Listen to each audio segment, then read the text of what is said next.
Everybody hear me okay? Give me that there thumbs up. Yeah, that's what I'm looking for. Yes, sir. All right. Okay, let's see. We're 8 o'clock. Let's do this thing. So, Nano server.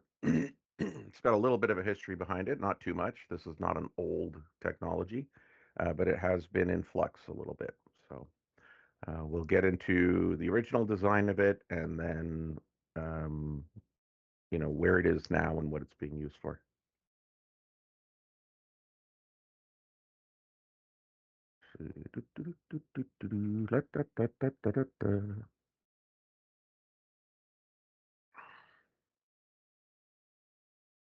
So yeah, like I said, this is the last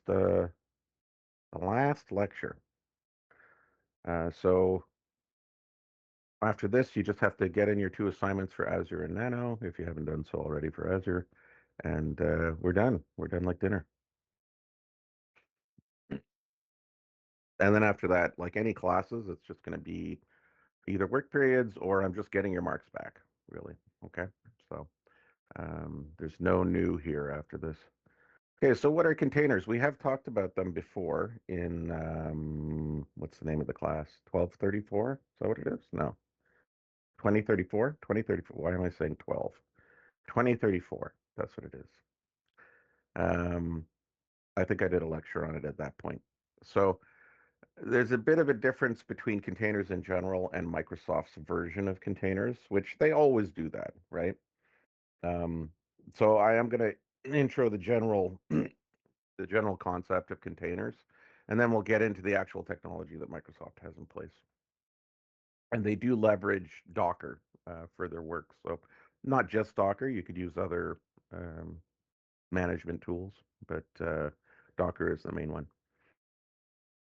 So the whole idea with containers is, um, it's not really an OS virtualization technology. It's a app virtualization technology, and it's not really virtualization. It's isolation, right? So I would say application isolation, packaging, and kind of environment management. You know, so it's very much associated with virtualization, especially in the Microsoft way of doing it. But that's not really what it is. It comes more out of the ch root background of Unix or the jail concept in the Unix world. Okay, where you isolate an application so that it can't interact with other applications, even at the level of processes. You know. So the idea with containers, if it's like a jail, like like what they used to do with jails and ch roots, um, why would anybody bother going to containers? And the answer is that they've come up with a very elegant way of packaging uh, everything up so that you can just plug it in and unplug it from a particular server with no muss and no fuss, you know? So in previous instances with jails, let's say in the Unix environment, you did isolate all the applications, but you had to do a lot of configuration on the operating system itself to make that work. The whole idea with something like Docker is that it handles all of that for the OS, and therefore the OS doesn't have to have anything unusual in it, um, other than having, this container management system. And then everything is generic, and that makes it very easy to distribute applications. Okay, so similar to virtual machines on physical, that should be on physical systems. The main difference between virtual machines and container technology is container technology still shares quite a few resources um, as compared to virtualization. So with virtualization, you're sharing the hardware. That's really what you're sharing. Um, with containers, you're sharing the kernel usually. So the core part of the operating system has to be shared by all of the applications that are running. Now, that's that's a little bit inaccurate in the sense that I have seen other operating systems running, like Windows running on Linux, which is really weird, but it is possible to do it. Okay, I'm not too sure about how they're pulling that off, but it is really like there's quite a bit of OS sharing which is going on. I'm figuring they have to do some kind of translation to make that work, but I'm not sure exactly how that's happening. Now, the idea with the container is that by having these shared resources, you can have an app environment which is very small. It's got a small footprint compared to a full-blown virtual machine. Okay, so it reduces resource consumption. It does increase security risks a little bit in comparison to a full-blown virtual machine, right? So here's this is I think I stole this from Microsoft. I don't really have the link here. I might have it in the notes. Let me just check that. Otherwise, I got to go back and fix it. Doo-doo-doo. No, I don't have it. I'm gonna have to go find that. But basically, I've got you've got the Windows kernel, right? And then you've got your Windows processes, and then you got your Windows processes that are related to containers. So that's the built-in Windows support for them. And then you have to install something like a Docker engine. There are alternatives out there. And the Docker engine kind of runs semi-independently from the rest of the operating system. And then clients can connect into the engine to access the various applications that are running on it. Okay. Now, the good points about containers. A Windows container gives you a complete environment for the application in terms of DLLs, runtimes, any kind of dependencies, and any kind of OS requirements that aren't core to the OS. Those all get packaged up in the container, right? And so you just carry it with you, and it's kind of plug and play, right? So each of these applications is packaged up. It runs its own separate user mode container. Now, there's a little bit of a caveat with that. That is user mode, but it's also administrative. You've got to be an administrator to run this. Okay, so yeah, you're a user, but you're a powerful user. And that actually, if you remember, in 2509, we did a hack on Docker, which was a privilege escalation, right? The reason that can work is because of the permissions that you have to give to Docker itself, which allows it to actually, if you set up a container properly, you can escape that container and take control of the system. Okay, so you got to watch out for that a little bit. One of the ways that you avoid that is not putting people into the Docker group. Okay, there is a general Docker group which you might be tempted to add people into, but that's actually a security concern. So, but other than that, you can achieve really good isolation from other applications, right? That where they might have the ability to mess up each other. So if one gets hacked, it's not the end of the world for the rest of them, right? Each application would have its own access to the registry, or its own version of it, its own hives, file system, and even network addresses. Okay, but you do have to configure them. Now, the bad is the lack of sufficient isolation. It's not as good as virtual machines in this respect. And because isolation's at the user mode level, which means you have that shared kernel, multi-tenant environments, if one tenant, uh, manages to, because of a weakness, manages to allow a malicious actor to leverage the kernel, then everybody is hacked at the same time. Okay. So if you have an intentionally bad tenant, they can actually try to use that to gain access not only to the other tenants, but to the underlying operating system. Okay. So that's one drawback, and that's really what the privilege escalation does. It sets up a little mini, like a mini Docker container uh, that's intentionally designed to be able to hack, you know, and then they use that to gain access. Now, the second bad, it's not the end of the world, but it's something you have to be aware of, is that the kernel version matters.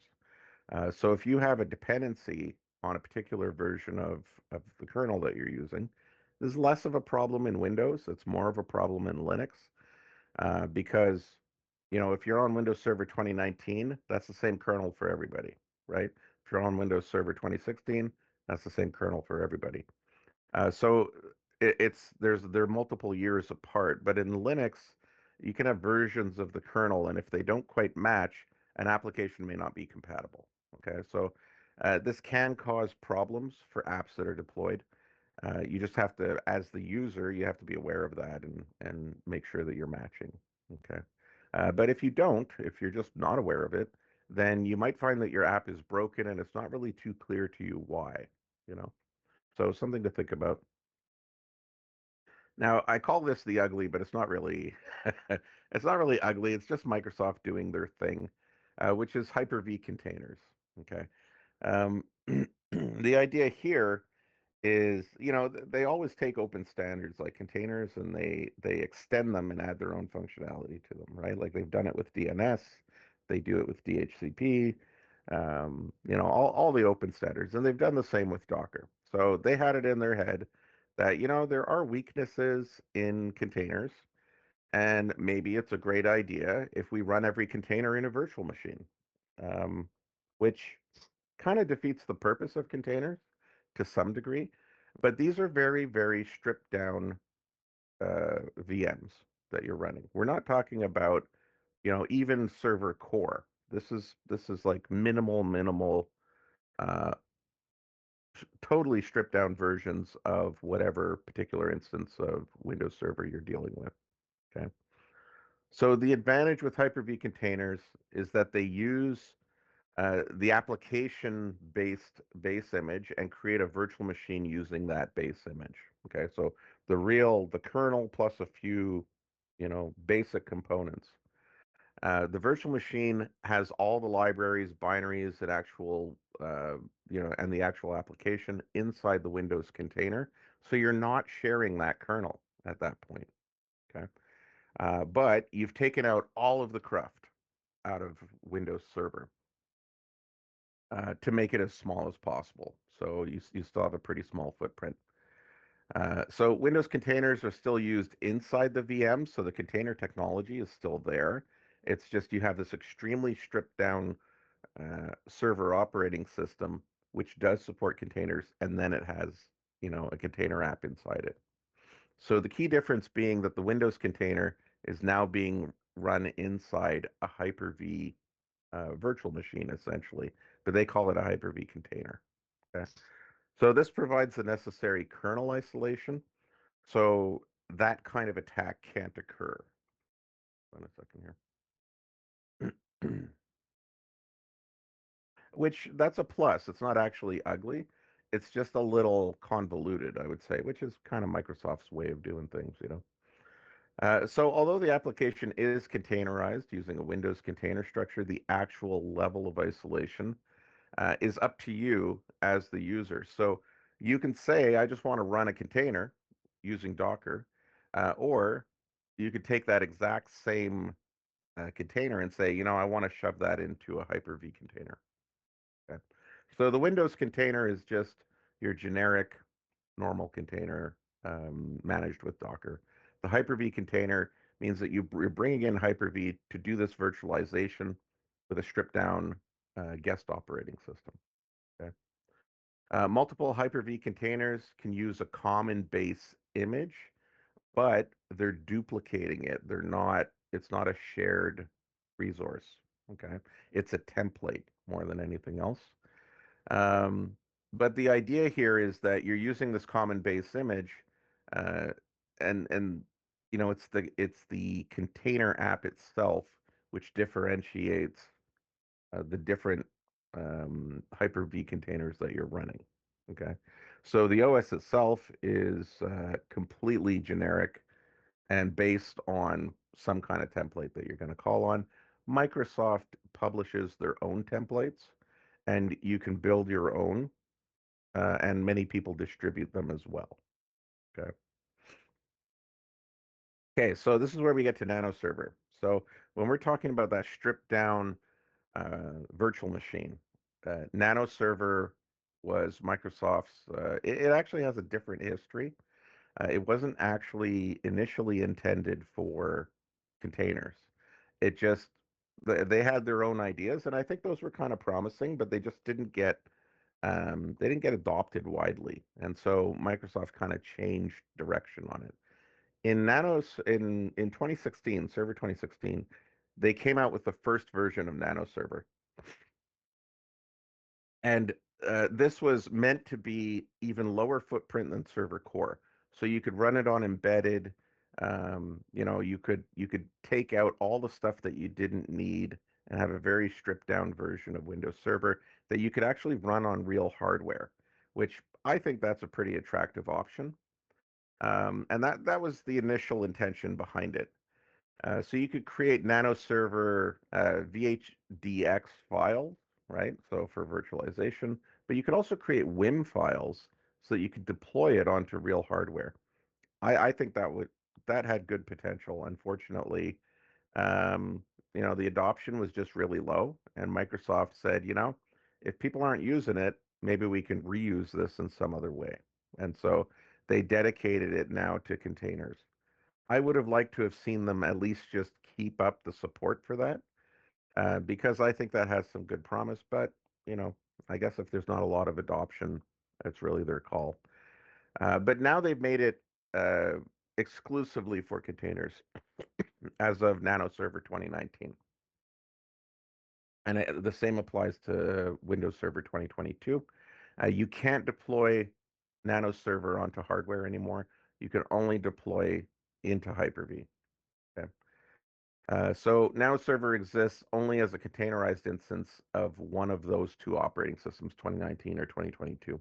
You can still do stuff with 2016, slightly different things. Basically, what it means is that you could have a larger footprint image that can do a little more, right? But in this case, you're just getting the slim, like the absolute minimum, right? So to work with these, we need to have something like Docker. It doesn't have to be Docker, but it's got to be a container management system. Uh, and 2019 and later is a smaller footprint than Nano Server 2016, just because they've stripped out anything that's not absolutely essential. So with 2016, you could choose what aspects you wanted to include, right? Um, and so that could still be a fair sized operating system. You can't do that with Nano. It's like really, really minimal. Okay. Now, as a result, though, this runs really light. So RAM requirements are slimmed down. It's a very efficient OS run. Okay. You just that makes it a little harder to work with, though, as a result. So the primary benefit of Nano Server is in the cloud now. That's really where they decided to repurpose it, where you can do something like hosting .NET or .NET Core apps on a container, right? So all you've got is that base operating system with .NET. Then you throw your app into it, and that's it, right? So it's extremely single-purpose use. People can use vanilla containers, that is to say, ones that have been produced by Microsoft, or you can create your own custom ones. That's a little more complicated. And Microsoft does provide that base image that could be tweaked as needed, but again, it's a learning curve. My goal with the assignment is to eventually make it a little bit more muscular and have us do something a little more functional. But we just kind of do some basic reconfigurations of the base image. I would like to do something like add IIS onto it and a little bit of extra functionality, so that some kind of app was running. But I haven't really done that yet. We just get to the point where we can create a new user, which shows you how it works without really being, we haven't done that much. But if you do decide to develop your own, you come up with your own unique solution, the end user can then publish their customized containers for others to use. And I guess Microsoft's okay with that. So, because they're the ones who talk about all of this. So they're okay with you redistributing it.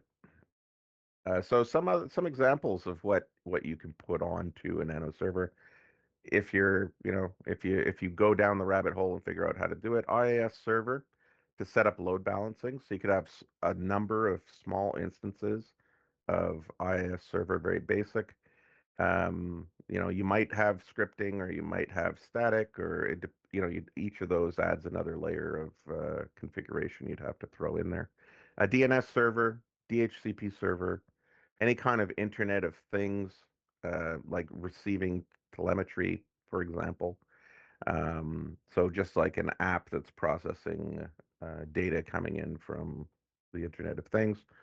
A WAMP server, so Windows, Apache, MySQL, and PHP, right? A MySQL database server, so that's open source. You notice they're not mentioning, um, MS SQL, and that's because you can't redistribute that, right? So they're really just focusing on things that they're okay with being redistributed. Now, Docker is, speaking of Docker, that's not Microsoft's baby. That's built and managed by other people. It's not the only game in town. There are other container management systems, but it's just the popular one right now, right? So it's a popular management layer. It kind of handles all the ins and outs of attaching a container to the system, so that we have a predictable interface, essentially, right? So this is really more of a Linux thing, but it does work on Windows. There is a Windows port that works okay. I think it's a little bit, works a little nicer in Linux personally, but we're gonna still have it going on Windows Server. We're just gonna use the command line interface. We're not really gonna pull up the GUI, right, which is a separate install. With Windows Server 2019, the container related capabilities are integrated into Windows Server. So Hyper-V and all that, it knows how to talk to Docker, but we still do have to interact with it ourselves and issue some commands. Windows Server 2019 provides Docker integration for both types of containers. So it understands generic Windows containers, which are really just Docker, Docker type containers, and Hyper-V containers. You can work with both within Docker. Okay. And that brings us to the exercise itself, which is really we're going to set up a Nano server. We're going to grab a base image from Microsoft, and we're going to change it so that we add our own user into it, just to show that we can then publish our own, make one that we could distribute, even though it can't do very much. My goal eventually is to get something useful out of this, but I haven't. I thought about doing it this term. I just didn't run into the time. I was a little too busy working on the mail server stuff. So, um, let's see. Now, I do have a caveat here somewhere. Hold on a second. Yeah, okay. I had different versions of this document. Microsoft kind of pulled the rug out under us. It's not really their fault. Docker went to a paid model, basically. So at that point, Microsoft used to have a way where they just distributed it because it was open source, and they had to stop doing that. And so now you have to run this script to install Docker. And I had to change the assignment a little bit. This looks like this is the right one. I kept every term when this would happen. I would have the old assignment and I'd forget and I'd have to go and fetch the new one. But this one looks okay. So, but basically, you're going to have to run this script to do the installation. That's the way that they do it nowadays. You might come across Microsoft Docs that have different suggestions. Those will probably not work. Okay, this is, as far as I know, this is the current way of doing it. If you bump into any problems with this, um, let me know because this does seem to be a bit of a moving target. Okay. Uh, just to point out here, you can copy and paste some of this stuff here, so long as you're editing the document instead of opening it read only. Okay. But basically, we're gonna, play around with Docker a little bit, kick the tires a little bit, and then we're gonna take a look at what kind of Nano server options are available to us, which ones we can get. So, for example, there's Nano server with IIS, Nano server with MySQL, ready to distribute. You know, we're just gonna grab a generic one though. So we're gonna do a pull on Nano server 1809, which is Windows Server 2019. That's the version. Okay. Um, and once we pull it, we can run it. That's just a proof of concept kind of run.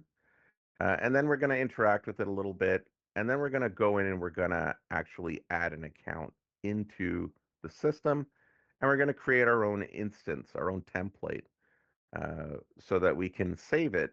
Because usually when you reboot a container, everything gets blown away. Okay, it loses all of its memory. Those are just like it's like a process. It's running in an instance. Once it stops, that's the end of it. There's nothing that's preserved. It just disappears in a puff of smoke. So when we commit it back, what we're doing is we're saving the changes that we make. Okay. And so I just want to see that you're able to do that. We're going to use Window Admin Center to manage the containers. Okay, just as a bit of practice here. Um, and so you just have to do some proof of concept. Look, Dad, I made an instance and it's got a username in it that's named after me. Okay. It's worth 10%. There's 10 marks on there. Some of them are bigger things like 2 marks to get this bit done, where you've actually got your instance running. You've been able to create a template out of it, and now you're running that, an instance of that template. Okay. And then some of them are just more like, just show that you clean things up or what have you, right? Just 1 point, rather easy paint by number. Okay. That was a pretty easy assignment. I don't think it's too hard. You could probably hammer it out in an hour. Okay. But you have a week for it. So, so if you've got other things that are on your mind right now, like Lab 2 and mail server, that's okay. This is not going to take too long. Okay. Any questions?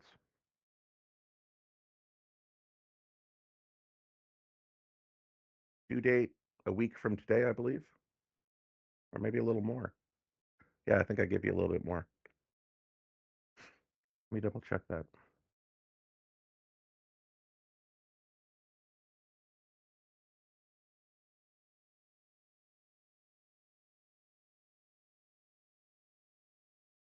I thought it was just a week.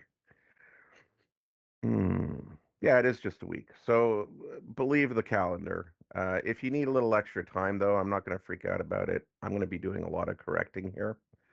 Um, if something comes in a tad late for Nano server, I'm not going to freak out about it because I'll have a ton of other stuff I'm correcting, right? So let's make that a tentative due date. But just understand if you need the extra time, just let me know. I'm making this a blanket option for everybody, which makes it legal from DMIT's perspective. So if you do need extra time, you can take extra time. Don't send it back to me 2 weeks from now. That's a little too, that's really not enough time at all. But if you do need that weekend, no big deal. Okay. All right. That's it. That's all.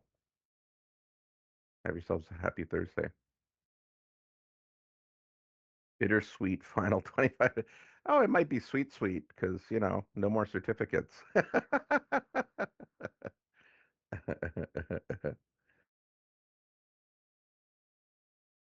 Yay. Okay, you guys have a good day. Yep. Have a good one.